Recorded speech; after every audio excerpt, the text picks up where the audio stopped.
அனைவருக்கும் வணக்கம். இதுதான் உங்களின் தினசரி சமையல். இன்றைக்கி நம்ம என்ன பார்க்க போகிறோன்னா, நம்ம மயோனைஸ் வச்சு ரொம்ப கிரீமியான முட்டை சாண்ட்விட்ச் செய்ய போகிறோம். இதில் 2 விதமான சாண்ட்விச் சட்னியும் செய்ய போகிறோம். ஒன்று க்ரீன் கலர், ஒன்று ரெட் கலர். இதை எப்படி செய்கிறதுங்கிறது இப்போ பார்க்கலாம் வாங்க. இப்போ முதல்ல மீடியம் ஃப்ளேமில் அடுப்பை பற்ற வச்சுக்கலாம். அதில் 1 டம்ளர் அளவுக்கு நான் தண்ணி வச்சுருக்கேன். அந்த தண்ணியில் 8லேருந்து 9 வரமிளகா சேர்த்துக்கலாம். இந்த வரமிளகா நல்லா கொதித்து நல்லா சுண்டி போகணும். அந்த அளவுக்கு நம்ம கொதிக்க வைக்க போகிறோம். இப்போ நல்லா கிளறி விட்டாச்சு. இதில் இந்த சட்னிக்கு தேவையான உப்பை சேர்த்துங்க. உப்பை சேர்த்துட்டு நல்லா கிளறி விட்டுட்டு நல்லா கொதிக்க விடுங்க. நல்லா கொதிக்கிட்டோம். இப்போ பாருங்கள் நல்லா கொதிச்சிட்ருக்கு. இது நல்லா சுண்டணும். இந்த ஸ்டேஜுக்கு வரணும். இங்கே பாருங்கள் நல்லா தண்ணியெல்லாம் வற்றிட்டு இப்போ அடுப்பை நிறுத்திட்டு இதை அப்படியே ஆற விட்டுலாம். ஆறின பிறகு நம்ம சட்னி செஞ்சுக்கலாம். இப்போ நான் வேக வச்ச 3 முட்டை எடுத்திருக்கேன். இந்த முட்டை மேலே உள்ள ஓடெல்லாம் நீக்கிட்டு இந்த முட்டையை எடுத்து நம்ம மிக்ஸி ஜாரில் வெட்டிக்கலாம். மஞ்சள் கருவோடு சேர்த்து வெட்டிட்டு நல்லா அரைச்சிடுங்க. இதுக்கு தண்ணியே சேர்க்கக்கூடாது. தண்ணி சேர்க்காமல் அரைச்சாலே இது நல்லா பேஸ்ட்டாகவும் ஈரத்தன்மையோடையும் இருக்கும். இங்கே பாருங்கள் எவ்வளோ சூப்பராக இருக்குன்னு. இது மயோனைஸ். இந்த மயோனைஸ் எப்படி செய்கிறதுங்கிறது நான் வீடியோ அப்லோட் பண்ணியிருக்கேன். நமக்கு இதில் 4 டேபிள் ஸ்பூன் அளவுக்கு மயோனைஸ் தேவைப்படுது. அந்த வீடியோவில் 2 விதமான மயோனைஸ் செஞ்சுருப்பேன். அதில் பூண்டு கலந்து ஒரு மயோனைஸ் செஞ்சுருப்பேன். அதை தான் இதுக்கு யூஸ் பண்ணணும். இப்போ நல்லா கலந்து விட்டுடலாம். இந்த முட்டையோட இந்த மயோனைஸ் நல்லா மிக்ஸ் ஆகணும். அப்போ தான் ரொம்ப க்ரீமியாகவும் நல்லா சூப்பராகவும் இருக்கும். நம்ம எக் மயோனைஸ் ரெடி ஆகிடுச்சு.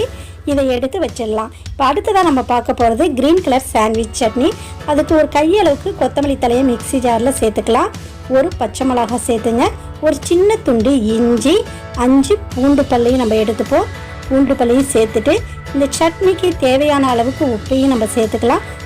அடுத்ததாக 30 உப்பு கடலை தோலை உரித்து எடுத்துங்க. இதுதான் சாண்ட்விச் சட்னிக்கு டேஸ்ட் கொடுக்கும். சேர்த்துட்டு குறைன்னு நுணுக்கிக்கலாம். இப்போ கொஞ்சமாக தண்ணி சேர்த்துட்டு நல்லா பேஸ்ட்டாக அரைச்சி எடுத்துருங்க. நம்மளுடைய க்ரீன் சாண்ட்விச் சட்னி ரெடி ஆகிடுச்சு. அடுத்ததாக நம்ம பார்க்க போகிறது ரெட் கலர் சட்னி. அதுக்கு நம்ம வேக வச்சு ஆற வச்ச வரமிளகாய் சேர்த்துக்கலாம். அதில் உள்ள தண்ணியோடையே சேர்த்துங்க. அப்போ தான் காரம் சூப்பராக இருக்கும். இதில் 6 பூண்டு பல்லையும் சேர்த்துட்டு குறைன்னு நுணுக்கிக்கலாம்.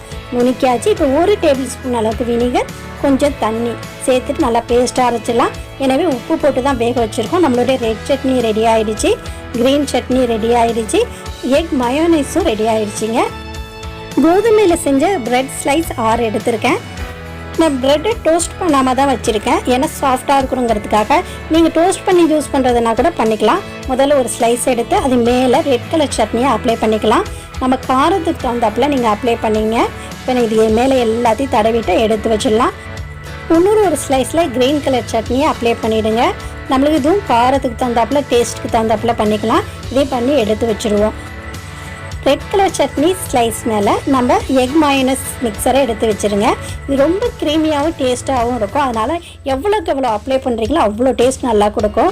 மேலே நிறையா எடுத்து வச்சுட்டு அது மேலே க்ரீன் கலர் அப்ளை பண்ண ஸ்லைஸை வச்சு மூடிடுங்க. மூடிட்டு இதுமாரி ஓரத்தெல்லாம் வெட்டி விட்டுடலாம். ஏன்னா ப்ரௌன் கலரில் உள்ள ஓரத்தெல்லாம் வெட்டி எடுத்துகிட்டு நம்மளுடைய சாண்ட்விச் ரெடி ஆகிடும். இப்போ நான் ஓரத்தை வெட்டி எடுத்துட்டேன். ரொம்ப கலர்ஃபுல்லான ரொம்ப க்ரீமியாக உள்ள எக் சாண்ட்விச் ரெடி ஆகிடுச்சு. இது ரொம்ப டேஸ்ட்டாக இருக்கும். நான் கடையில் வாங்குறதோட ரொம்ப டேஸ்ட்டாக இருக்கும். உங்கள் வீட்டில் செஞ்சு பாருங்கள். எப்படி இருக்குங்கிறத எனக்கு கமெண்ட் பண்ணுங்கள். நம்ம சேனலில் கிவ் அவே போயிட்டுருக்கு. அதுலேயும் நீங்கள் கலந்துக்குங்க.